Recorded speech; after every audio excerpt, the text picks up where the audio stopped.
Okay, so here we go. I've been wanting to do a video of my CPC 464 for a while now. So basically, this is a computer that my parents bought in late 1987, early 1998. It was a second-hand computer. So this is um, first, or at least one of the earlier versions of the Amstrad 464, CPC 464. It's got the long form factor motherboard and the taller keys that are, so the keyboard is a lot more pleasant than the ones that came in later versions. When I got this computer, I was originally supposed to have a CPC 6128, but it took forever to get delivered. At that time, you bought these computers on a catalog, and it could take weeks before they were delivered to your home. So back in those days, color monitor CPC 6128 would retail for about 39.90 francs, and a CPC 464 29.90. My parents found this one for 1500 in the local newspaper. So I was very happy, and they were very happy. They spent less money, and I got the computer earlier. I didn't have to wait for so long. Anyway, it didn't matter to me whether it would be loading its games, at least not at that time. I didn't mind waiting for the loading time with tapes versus floppy disk. That would change later. But anyway, um, let's load a game. And this is going to be Target Renegade, one of my all-time favorites on the Amstrad. So here it is. This is the tape. This is the tape of for that game, and it's in French. Back in the days, I was born in France, so and I grew up in France. So this is in French. Let's put it in here. And it doesn't matter whether it's in French or anything because Target Renegade is just an action game. So, and here we go.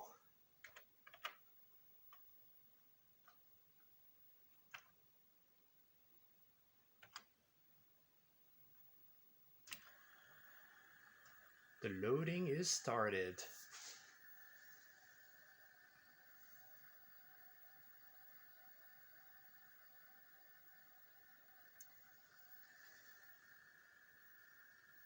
So you had to be very patient back in those days. We were used to waiting for several minutes before we could play any game, and I was fine.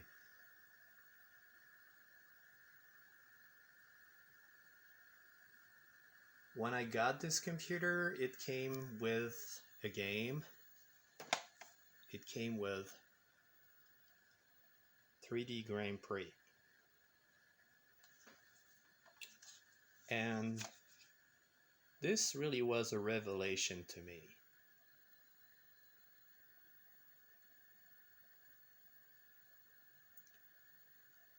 Before that computer, my parents had a Dragon 32 for which I never had any software. So all I could do is copy the listings that were in the owner manual, and they were in games, so it was boring. Later, I got a Philips VG 5000. That came with a few games where they were really basic and kind of boring.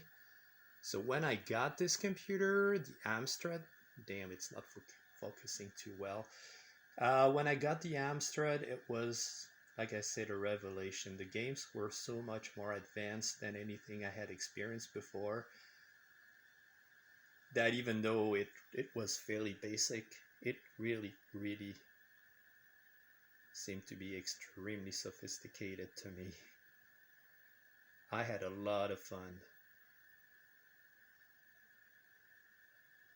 So to help with the waiting time, you always had, or most of the time you had one of those nice pictures, nice presentation pictures.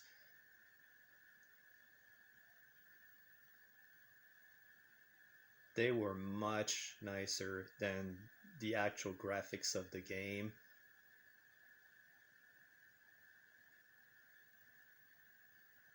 But they helped. It was a little less painful to wait for the loading time, for the game to be loaded, I mean. And so you had this counter.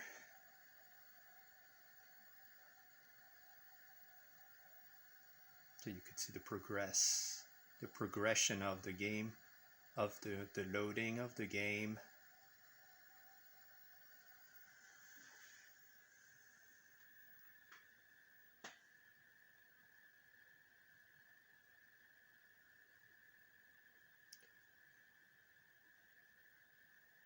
One of the better games, in my opinion, on the Amstrad.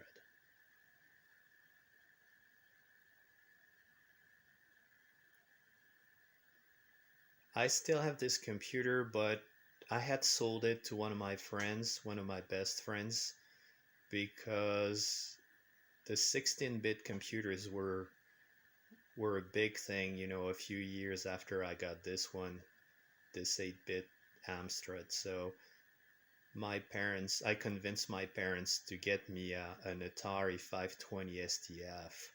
And when I got the 520 STF, I had to resell this one. This was part of the deal. The money that I would get from this computer by selling this computer would be used, you know, to buy the 520 STF. So I sold it to one of my best friends, and many years later,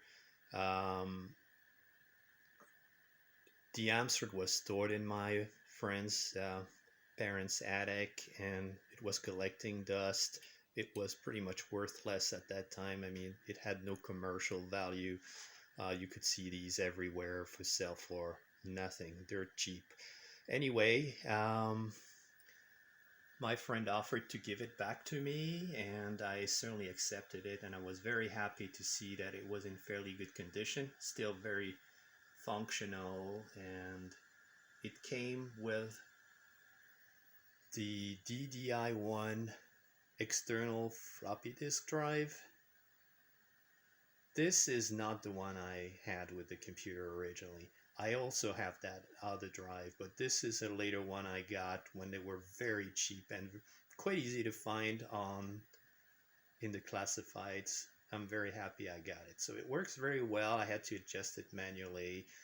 I had to replace the drive belt, but it really works. So I'll just show how it works in another video. It's a lot quicker, a lot faster to load games than with the tapes. But I wanted a computer real quick. I couldn't wait for the 6128 to be delivered at my parents' home. So I was happy to get the CPC 464. So here we are. We need to stop the tape. So let's do this.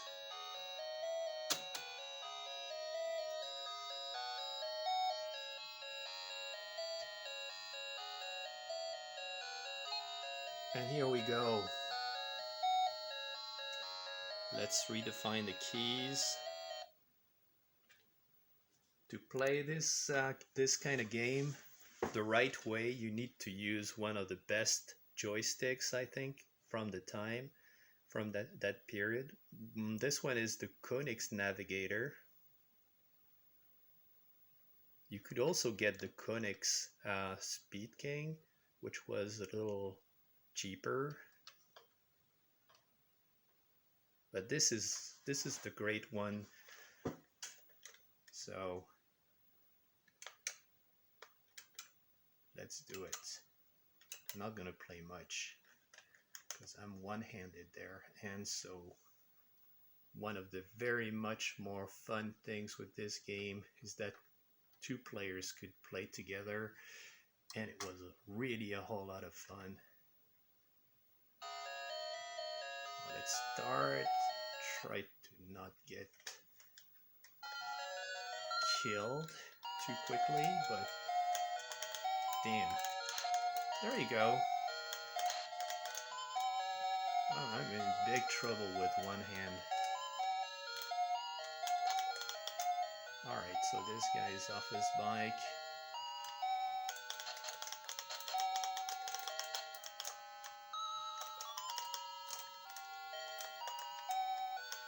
The music is so good. We played so many hours with my friends, 2 players, and you could even hit your friend, I think, so that led to some pretty funny situations. Alright, anyway, that's it for this time. I'm not going to play too long because I can't play well with one hand only, but I hope this gives the newer generation an idea of what gaming looked like back in the 80s, how patient we had to be when we wanted to play a game, and how basically these games were, but they were a ton of fun, and I'm so happy I lived through that period of the early games. And there were some earlier gaming systems such as the VCS, but I was more of a computer person, so I never got a console until the original Xbox came. But this is really the computer that introduced me to gaming. Now I'm not much of a gamer anymore, so I'm more of a retro gamer on occasions, but I really, really like to keep these machines in working order, and once in a while I play, and it reminds me of some really, really good times. Here we go. That was a nice one.